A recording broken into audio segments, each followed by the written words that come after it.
Hey everybody, today we're bringing you a 2023 year update where in August, a lot of these numbers are going to be from the first half of this year and kind of what's been happening this year in the real estate market.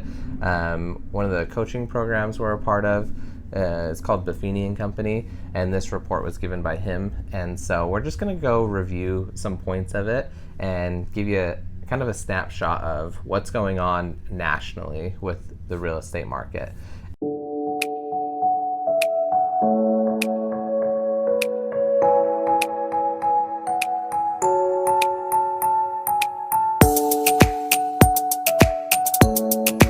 And hopefully it sparks some questions. Excuse me, I apologize for that. And you can ask us and we can try to answer and how it relates to your local market. Obviously, if you're in Utah, reach out to us. Hopefully we can give you the information you need. If you're in a different state and you don't have somebody to reach out to, let us know and we can try to connect you with somebody. We have a big referral network that we have lots of contacts in every state across the country. So we can help you in that way. And if you already have a local agent, use them. If you have questions, don't just believe everything you hear on social media or the news outlets. Ask them to show you the data, ask them to show you the trends that are happening in your market, what's going on. So they should be able to help you understand what's happening. Exactly. Let's get right into it. So a big thing we hear, and we've been hearing it for over a month now, is it feels a lot like 2008. So what are some of the differences compared to the last housing crisis that are going on now? I think one of the biggest differences is in mortgages. Mm-hmm. You have a lot tighter restrictions and qualification limits on mortgages now than you did then. They did a lot of interest-only loans in 2008. And people got super far behind and over their heads. They don't have things like that anymore. They've tightened up mortgages a lot to make them a lot better for the consumer. Yes. So if you're getting a mortgage today, you're relatively well qualified. Yeah. So, and unless you have a job issue or something like that come up, then big change. Yeah, your housing situation shouldn't be in much risk. Yeah. There's also way less inventory. Yes. Back in 07, 08, 09, or leading up to that time period, there was a massive construction boom. Yeah. And there was an overbuilding process, whereas there was an excess of inventory across the country, and now there's a very low amount of inventory. Yeah, builders are now starting to try to catch back up. Yeah.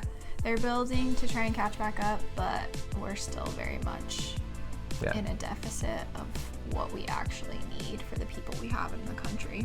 Job growth is still healthy, which is great. And then mortgage delinquencies or foreclosures or any of those statistics are still really low for historical norms. So you're going to see headlines that are like, it's twice as much as 2021.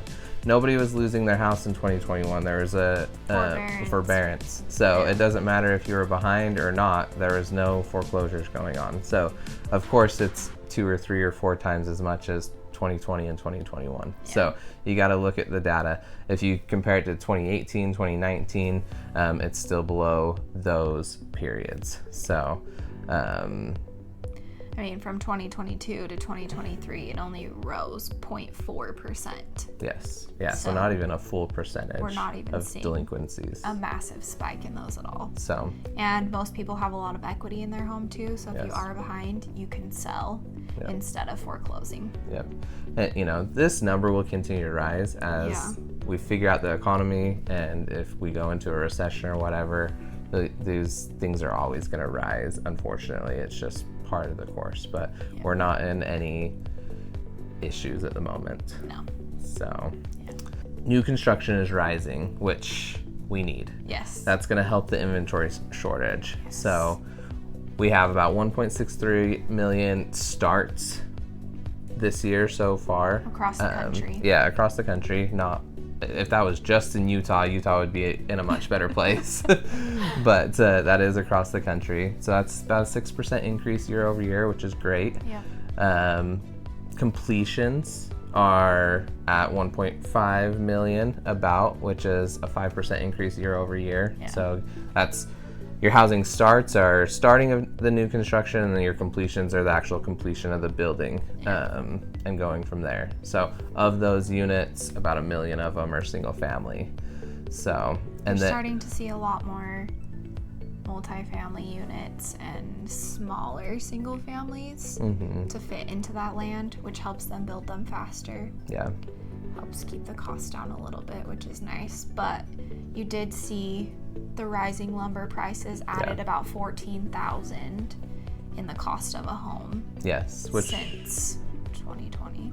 Yeah, which has been a big price increase. Yeah. And so then if you go over to the existing sales market, this data's back from May for the full country, but about 1 million houses that, and it's lower now. So I don't know the exact number, but I know it's under 1 million now.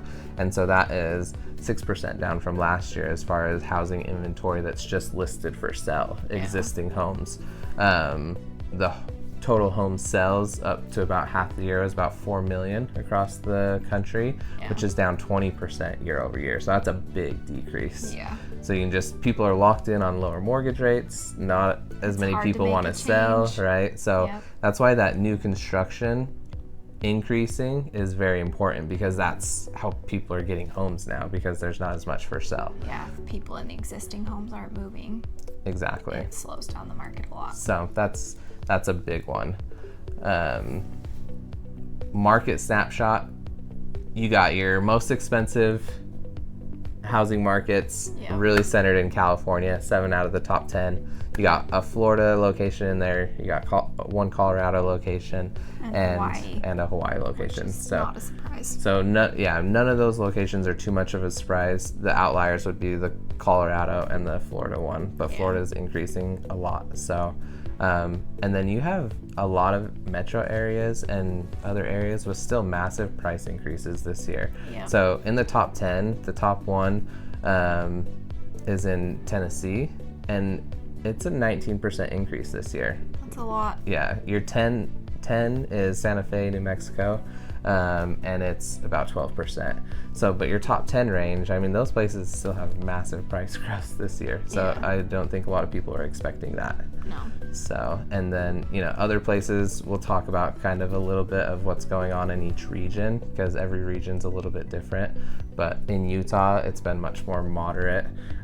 We're about to the point of recovery from the dips through the winter of last year and the mortgage rate increases and things like that. But we definitely are nowhere near 20% price appreciation this year. So you're more just kind of even, which is a good thing for Utah. People can't afford it. So your Midwest is the main area that's up on prices. So you take your whole Midwest into account, you're up over 1% in price appreciation this year, which with the rising interest rates, what it has been over the last 18 months or so, is still pretty incredible that there's a price increase. So in most times, if inventory was more normal, you definitely see price decreases with these interest rate rises, or just how fast they've risen over time.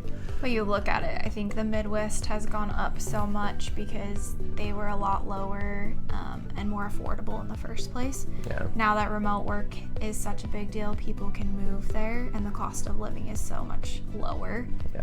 Their median house price is $298. You can't even almost find a single family home here for $298. It will be in relatively rough shape, or it's way away from any of the cities or markets like that. Let alone that being our median price. So while it's up, it feels still affordable to us here. But I understand that makes it very hard to afford things in those areas. So the Northeast is actually beating the Midwest on price appreciation this year. It's at 2.5%, which is interesting, because you got places like New York in there, Massachusetts, and obviously this is a regional snapshot, so I'm not sure exactly what's going on in those specific areas, but their median sales price is at $439.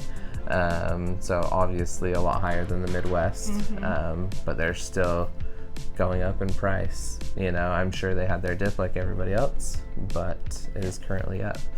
I think most of the rest of the regions are a bit down in price. Yeah.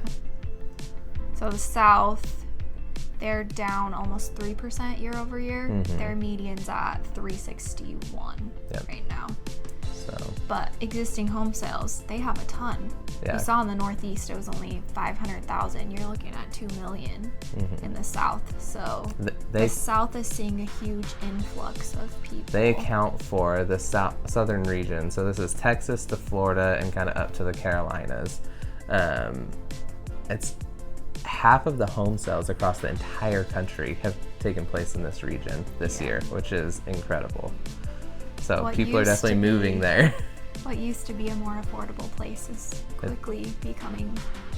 It's rising. Yes, it is rising. So, and now the West. So you're looking at basically Colorado, New Mexico, Wyoming, Montana, and West. So Utah, we're involved in this. Yes. We're still a big portion of the sales, about 800,000 sales to midpoint this year. But that is down 25% from the previous year. So that's a massive drop off in home sales in the West. I think a ton of people came west through remote work during the pandemic times. And that really hit we're by far the highest price area in the country. Our 600,000. For our median home price. So the West used to be looked at as affordable. It is not anymore. It is difficult, and we understand that, and we feel your pain. It's not easy to be a first-time home buyer in these locations, or to even move up and step up. So from your first home to your next home and get your dream home. Like, it's very pricey. Especially with the high interest rates, and I think that's why you're seeing a lot of people leaving the West and going to the South. And we have the highest price drops in the country, the Western region. We're about 6% year over year from a couple months ago. I would say that's probably a bit smaller now. It's probably closer to 3% now, at least in the Utah region. So, and some areas in Utah have overcome the peak from last year and passed that. But real estate's very localized. So we're saying this stuff as far as a regional snapshot. If you want to know what's going on in your city specifically or your county, get in touch with somebody that's an expert in your area, because, you know, the county we're in and then the county to the north of us and the county to the south of us are all very different markets. Hopefully, I think, at least for Utah specifically, the prices coming down a bit are healthy. We're having a big affordability issue between wages and price appreciation and interest rates, and so you know, we'll see where it goes. Unfortunately, we've been on about 5 months now of continued price growth, but interest rates did take a spike again recently, and so that might stable us out and even drop us into the winter a little bit, which isn't necessarily a bad thing. Sometimes if you're a seller, you look at it as a bad thing because you're losing value, but you really want the real estate market to be moving in a healthy way. And that's the best for everybody. It also affects you on buying a new home too. Exactly. As a seller, you obviously want to sell high, but you also have to buy high then. So everyone's situation's a little bit different, but it's not necessarily a bad thing.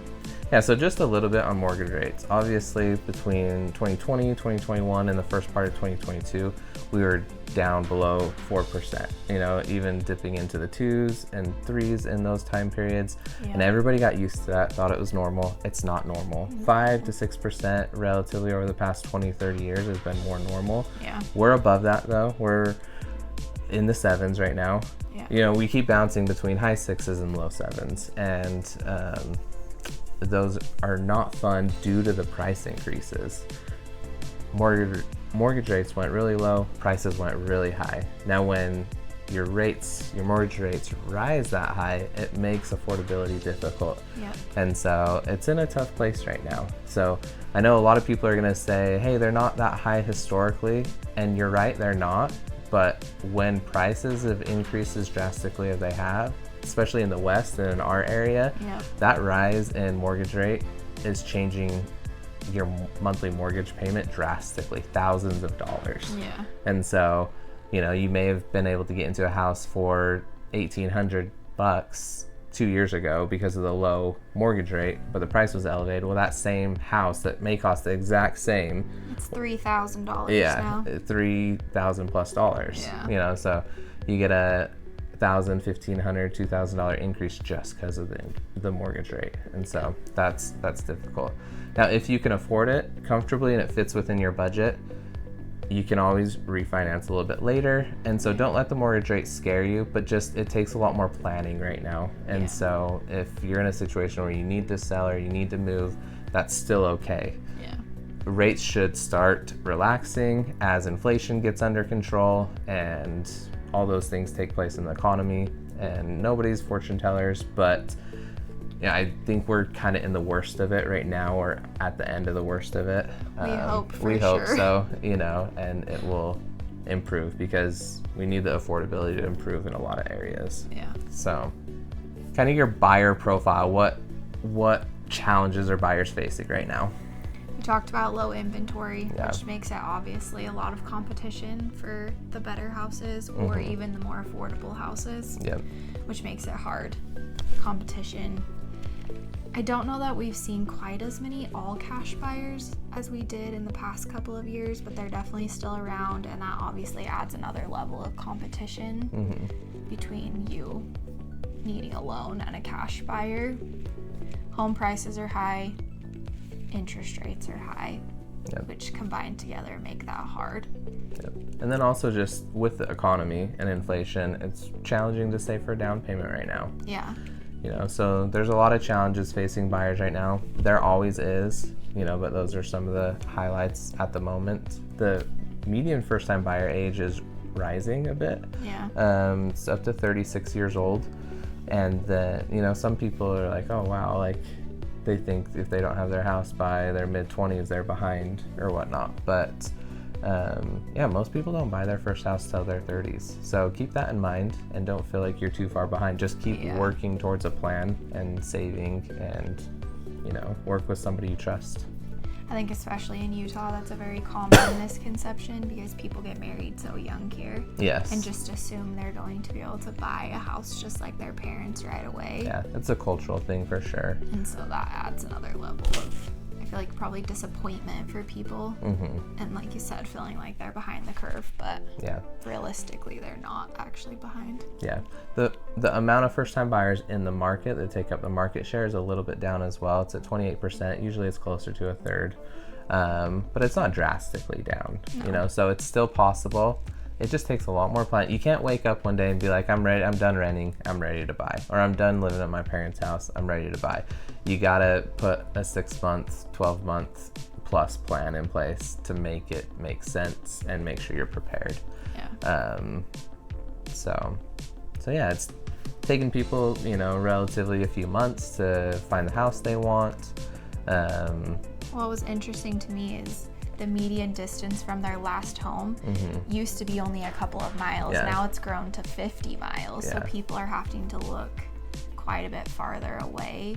Maybe that's to find a bigger house in a more rural area, more affordable, that they're willing to stay longer, or they just are now priced out of the area they were if they want to move up or buy, but people are moving quite a bit farther away. Yeah, I think a lot of it is the remote work opportunities too. Yeah. You don't have to be in the city anymore Yeah. to get paid your city wages. You can have your corporation that's in the city that you're working for, but then remote work. So for a lot of companies. Yeah.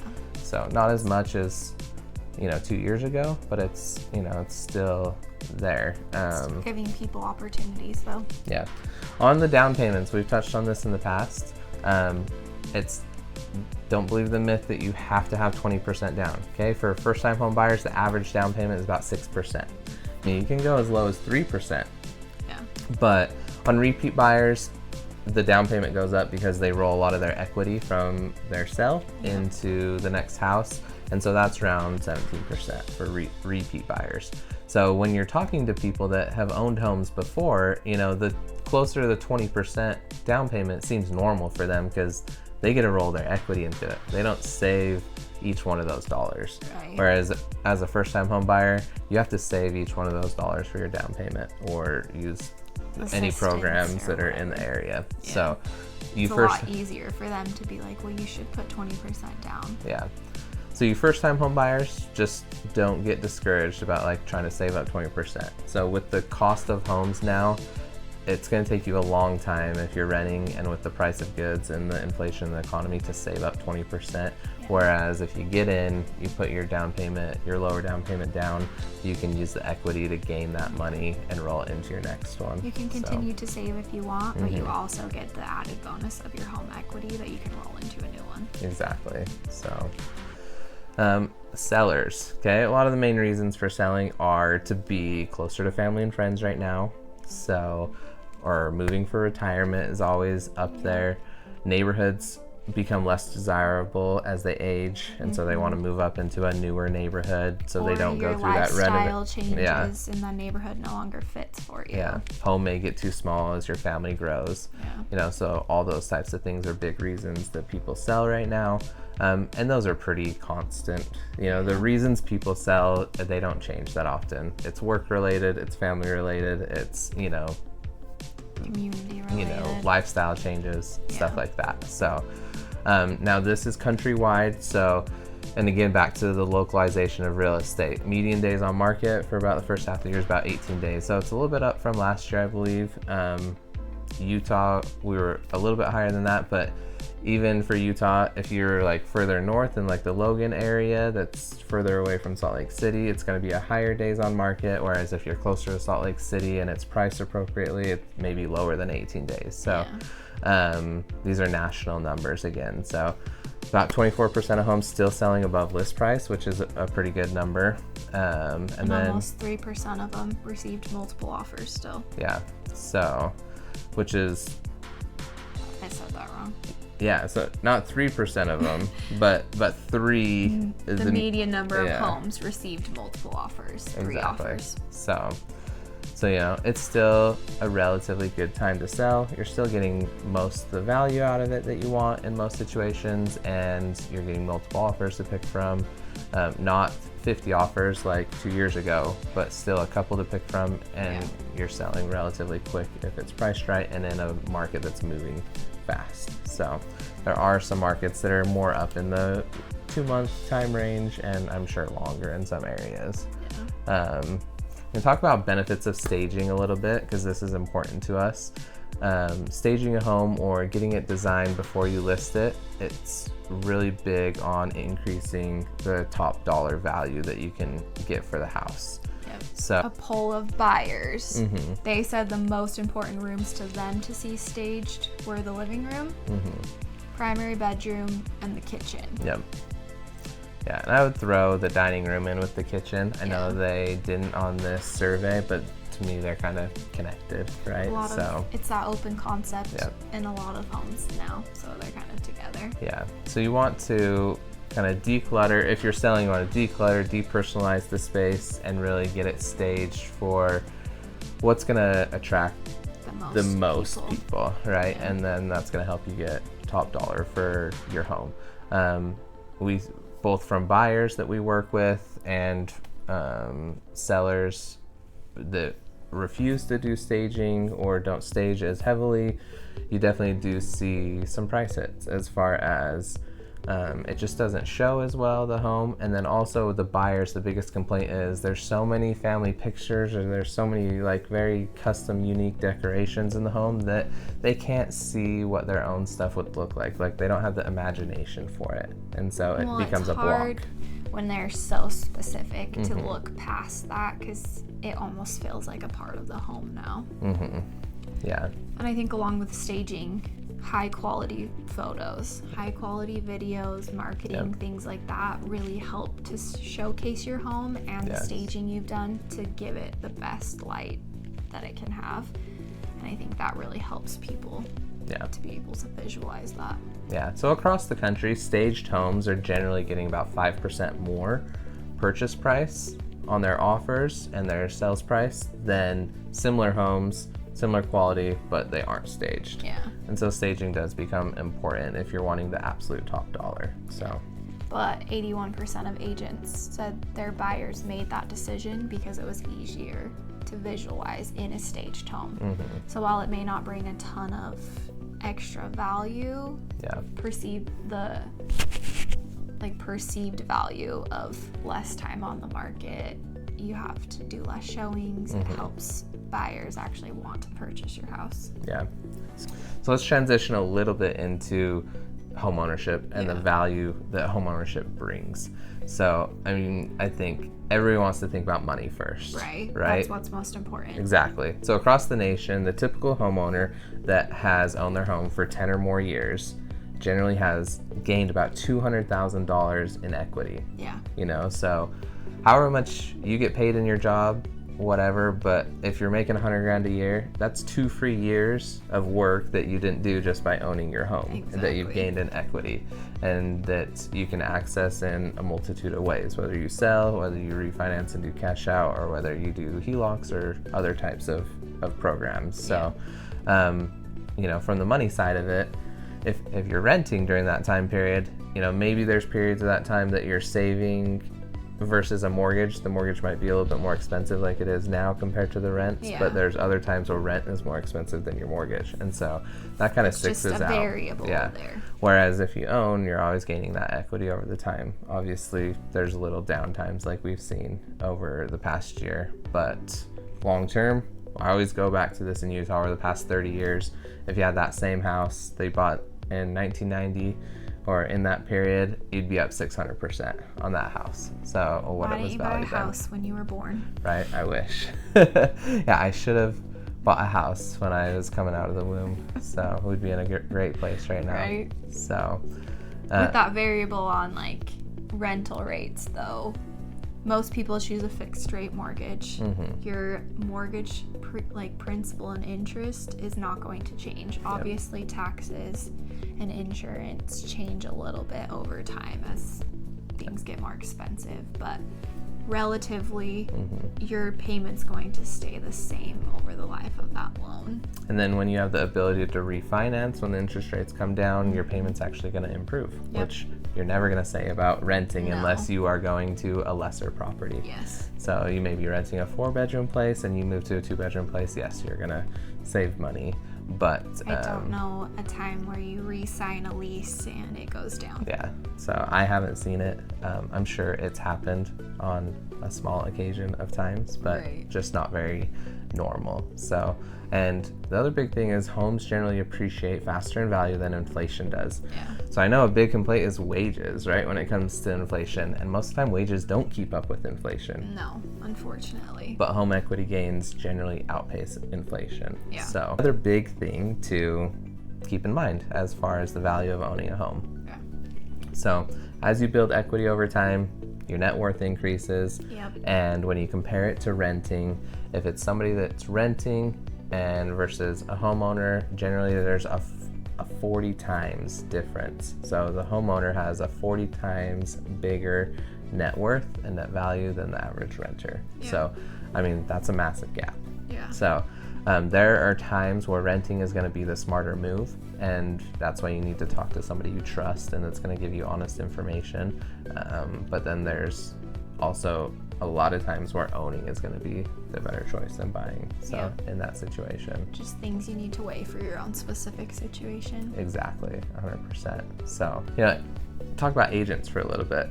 You know, this is our side of the industry. Right. What do buyers want out of their agents right now? They're hoping they will find them the right house to purchase. Right, so that's a big percentage of it. Right. So find us the right house. So, and we've talked to people, past clients, that are like, the last agent I used, like, they didn't do anything. I found the house. I did this. I did that. Like, at least we can find you the house. Like, that's the bare minimum of our job. So, negotiate terms of your sale, negotiate prices. Yeah, so you want somebody that isn't just going to lay over to the other side and just be like, this is what we have to do.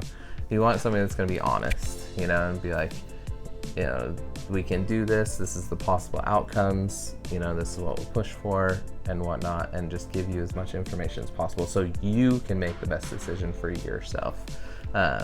Ultimately, though, they were looking for honesty. Somebody that was going to tell them the truth and have their best interest at heart, which seems silly that that's something you have to ask for and want. It should just be common sense that you're going to get that from the person you hire to help you. Well, I just think in today's world, we have too many situations, whether it's in real estate, whether it's lawyers, doctors, it doesn't matter what industry it is, you know, Walmart, Target, all your retail stores, like you have this feeling that they're looking out for themselves first, you know, profits, margins, shareholders. And so I think you definitely have some of that. Yeah, I think honesty is just something that in every industry is something people are gravitating towards, and they're really thirsty for it. That's a weird word to use. Don't quote me on that, but what's the word I'm trying to think of? They're really... They're like gravitating towards the people that are... Yeah, it's been missing lately. Yeah. So just in a lot of industries. So, and that's the same thing on the seller side, is they want honesty. They want somebody that's going to price the house right and not just be a yes person. Actually market their home for them. Yes. And this is a big thing we see is some people just like, they'll try to sell home, they'll stick it on the MLS, and that's all they do. They don't do any media on it. They don't do any ads. They don't do any communications, phone calls, campaigns, you know. So if we're selling a house, our main job is to market it and get it sold, you know. So yeah, it's just the honesty thing just hits so big with us, because we try to give you as much information as we can and educate you as much as possible and as honestly as possible, and allow you to make the decisions that you feel are best for you in your situation. And that's going to be different than the next client and the next client and the next client. So that's kind of the state of what people are looking for in their agent. Let us know what you're looking for in a real estate agent. What's most important to you? So we're always ready to learn and willing to make adjustments and changes to become better.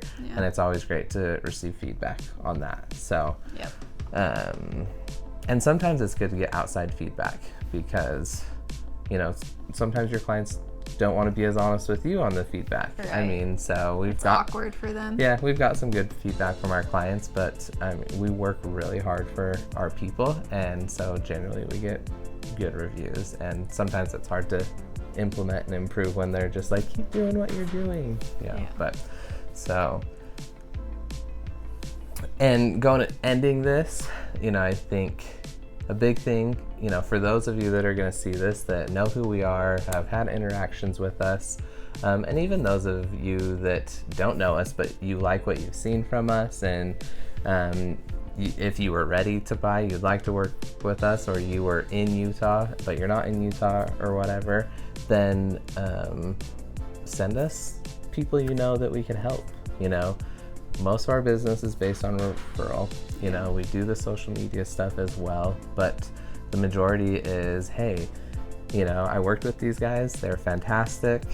If, you know, you're in the real estate market, whether you're buying, selling, investing, whatever it may be, land development, then these guys are fantastic. You know, it just helps us really focus on the clients instead of going out, wasting money on other marketing for ourselves and our business. And you know, our clients, you guys, you're how we feed our family. So we appreciate it. And it also allows us to, like you said, give better service when we're not focused on trying to like market ourselves so heavily. Exactly. We can give that extra time back. Yeah, you know, and no matter how well somebody in your area looks like they're doing, whether they're an agent or whatnot, they're always going to be thankful for the referral. And really it is one of the biggest compliments, and or shouting them out online on Facebook or Instagram and just giving them a positive review, all that type of stuff. It really helps our business, and it allows us to do the best we can, so we don't have to focus on stuff that doesn't pertain to taking care of clients to the best of our ability. So it makes a bigger impact than I think people realize. Yeah, so the other thing that's going to help is making sure you like and subscribe to these videos and follow our channels, and keep watching. So that grows our audience, that brings us more business, helps us out. So if you like us at all, even if you hate us, give us a subscribe. I mean, you probably don't want to because it'll help us, but you know, that's kind of where the real estate market's at the moment. We're hoping things continue to improve from, you know, 8-9 months ago. And, you know, in a few more months, we'll see where we're at. And hopefully we're in a better place, affordability-wise, interest rate-wise, inventory-wise, you know, all that type of stuff that's important. And hopefully the economy starts stabilizing and we don't get into a deep recession. So hope we just move in an all-around positive direction for everything. Yes, that would be fantastic. So, got anything else? No. No. You can come back for our awkwardness too in our videos. so a bit of a long one, but had some great stats in there. And if you want something more localized, reach out to us. We can refer you to somebody that's in your area, or we can take care of it here if you're in Utah. So have a great one. Make sure to check back next time.